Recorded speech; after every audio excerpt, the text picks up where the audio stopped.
Clayton McGeeney's fiance, April Mahoney, has given us a little bit more insight on what happened when she broke into that house, finding David Harrington sitting up in a lawn chair. We got to take a look at this article. What's up, y'all? It's your boy Pascal back at it again with another pop-up video. Be sure to follow me on all my social medias, The Pascal Show, one word. Hit that like button down below. And let's not forget to crush that subscribe button if you're watching on YouTube. And if you're watching on Facebook, please be sure to crush that follow button on my Facebook page if this is your first time checking out this channel right here. Listen, guys, we have been covering this 3 Chiefs fans found in the backyard for a while now. And there's a little bit of information that we have not been able to get yet. And there's a tiny bit more information here that I wanted to share with you guys because I'm still wanting to know what happened. What did the fiance see when she walked into this house? Now, we already know about the Fenty found in the guy's system. We already know about the rumors that are rolling around right now that are actually fueling more speculation and conspiracies about Jordan Willis being called like a suburban Walter White. Literally, it's in this title of this article here because of one of the family members speaking out, saying that he was known since high school as the chemist, that he would make tailor-made party favors for his friends and all that. So there's a lot of theories, a lot of speculation and conspiracies running amok right now, and all of it circling around Jordan Willis. But I still have to say, before we continue, Jordan's not the only one that survived that whole night of debauchery. What it sounds like. It sounds like it was just a bunch of guys kicking it and having a great old time and doing whatever. But there was another guy. There was a 5th guy, party guy number 5, Alex Lee. There still is that guy too, who hasn't really been speaking out much. He only said one thing for the most part, saying he went over there, he hung out, but then at midnight, he packed up his stuff and he left. He saw those guys alive, all of them with Jordan, and they were all watching Jeopardy at that time.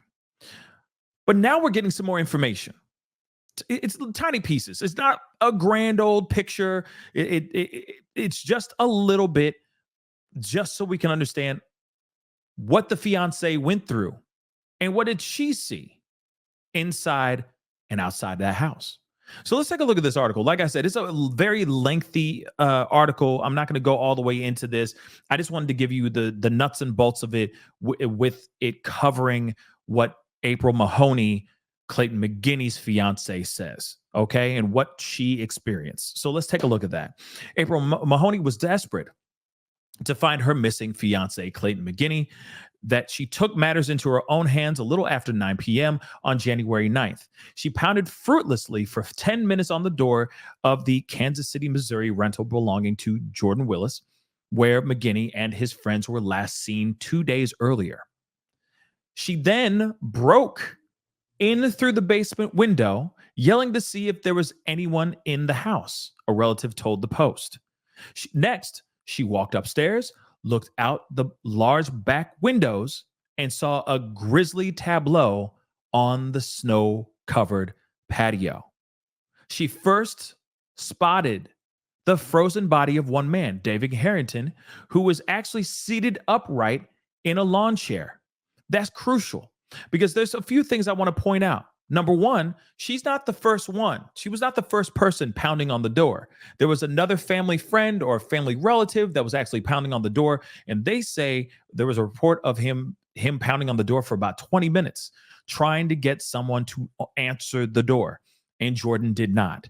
So she goes there. I don't know if it was the very next day or if it was the very same day, but she goes there one evening, pounds on the door for 10 minutes, breaks in through one of the windows of the basement near the backyard, walks upstairs and goes into the living room and sees this man sitting in a chair, in a lawn chair on the patio. And one piece of information that's crucial is that they say that she didn't have to open up the blinds to see somebody sitting out there. It was as if she walked right into the living room and she could see it plain as day. It is impossible to miss, okay? Impossible to miss that there was a man sitting in the backyard in a lawn chair, sitting upright. And that's where she found David Harrington. But she was also screaming throughout the house, all that stuff. So there were attempts on trying to get in contact with somebody. Jordan Willis, most likely, trying to get in contact with him to find out what was going on. She breaks into the house, goes into the back, and guess what? Remember, there's so many different stories being said about Jordan being passed out. Now they're saying this new narrative that he was passed out for 48 hours straight. Remember, they said that he passed out on the couch. So if he didn't move for 48 hours, she would have found him sitting or laying passed out in the living room. But there's no reports of that. That would have been in the reports. So we know for a fact he either was hiding in plain sight, or not hiding in plain sight, but he was hiding upstairs, trying to avoid any drama, avoid getting in trouble, or he maybe through his drug-infused stupor woke up and took himself upstairs and then passed out upstairs. I mean, that's a possibility, but it seems a bit far-fetched in my personal opinion. Okay? But let's continue. She was so upset that she did not immediately see her fiancé, who was also gone, who had also passed away on the ground, beside a third man, Ricky Johnson, who was also gone. He had also passed away. April saw David and she totally panicked and she almost couldn't breathe, and she called the police. That's what Clayton's uncle said to the Post. The cops showed up within minutes, and Jordan opens the door. No problem, wearing boxers and holding an empty wine glass. Like I've said, looking like a broke-ass Hugh Hefner, okay? But of course, as you can see, this is Clayton with fiancé April Mahoney. And I can only imagine what she's experiencing right now. I mean, you know, they're getting soon to be married. This is somebody she's been with for a very, very long time. This is a devastating way to find someone you love. It's very, very devastating. And you know, my thoughts and prayers go out to her and his whole family. Okay. Since then, the mystery of Ricky, David, and Clayton, you know, that's been going on. We have all been wanting to know, how could they all pass away simultaneously in a snowy backyard while Willis, you know, the host of this whole thing, is sleeping for 48 hours straight and not knowing that his buddies are gone in the backyard. Now, again, like I said, she walked into the house, or she broke into the basement, got inside the house, went into the living room, looked out the window, could see clear as day that there is a man, lifeless body, sitting up in a chair, but there is no report of her actually seeing Jordan laying on the couch, passed out. Oh, let's not forget, passed out with a big noisy fan and earbuds, noise-canceling earbuds in his ear. Like I said, it just doesn't math right to me. But I got a lot of questions. Like I said, I just wanted to give you that piece of information because, of course, I'm wondering what actually happened here. I know that there's reports, toxicology report has come out with some more information. And of course, we are all walking down that lane of other possibilities of all this could have happened because it could have stemmed from the amount of chemicals that were in these guys' bodies. And apparently there were multiple substances in these guys' bodies. Okay. But there's something I still want to know that maybe April knows. One, were the dogs still there? Were the dogs ever in the house? That's something that I want to ask Alex Lee as well. He reports saying that the dogs were in the house during the time that they were kicking it. Now, if that's true, and the dogs weren't there when April broke into the house, that would mean that Jordan was awake enough to have somebody come to the house and pick up the dogs, or him get into a car, put the dogs in the car, and drop them off at his dad's spot. The other thing, too, was there any paraphernalia, any residue of anything? Or was the house absolutely spotless when she showed up? If that's the case, then that would mean Jordan had enough time to get up during those 48 hours and clean the mug up. Let's be real. Then the other thing too, while he's cleaning up, he didn't see a coat. He didn't see the book bag. He didn't see any of these guys' personal belongings just strewn about the house. He didn't see any of those things. Like I said, those things are not mathing for me. So I'm curious. What else did April see when she walked into the house? Yes, we're all assuming that she didn't see Jordan, but did she see him?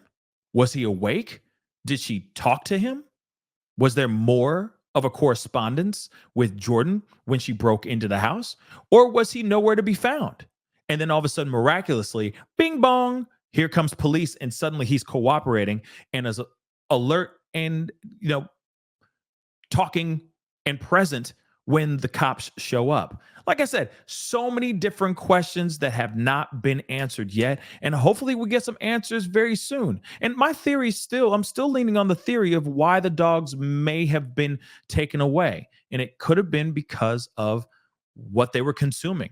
Maybe he realized those guys consumed something that took their lives. Maybe he did take it too, but it didn't affect him as deeply or as devastatingly as it did to those guys. And he didn't want the dogs licking that stuff up. Maybe that's what it is. Maybe he didn't want his dogs to get in contact with that stuff at all and said, "Hey, Dad, I need you to pick up the dogs. Do you mind watching them for a little bit?" And then he took that time to clean things up really thoroughly. That's the reason why I'm like, what did April see when she walked into the living room? Did she see the rest of the house? Was it in shambles? Did it look like somebody did a really nice, detailed once over? I think she holds a big key to information on what was seen inside the house after Alex Lee left and when Jordan allegedly was passed out for 48 hours. I feel like there's something there. But anyway, guys, that's the video. Comment down below. Let me know what your thoughts are. I mean, like I said, I think that her perspective, her telling of her side of the story, I think can open up a lot, or at least answer a lot of questions. And hopefully we hear from her soon. I know this is a tough time for her, but hopefully she's talking to the right people. She doesn't need to talk to us. She needs to talk to the right people so that information can be answered for law enforcement while they're doing their investigation. But anyway, guys, that's the video. Comment down below. Let me know what your thoughts are. Don't forget to hit that like button down below. Crush that subscribe button on my YouTube channel. Crush that follow button on my Facebook page. It'd be great to have you part of the Pascal Show family. Anyways, time to get going. Be good to yourselves. Be good to one another. And I'll see you guys in the next video. This is the Pascal Show. Bye. Pascal. You are now rocking with that dude Pascal. We be going wild.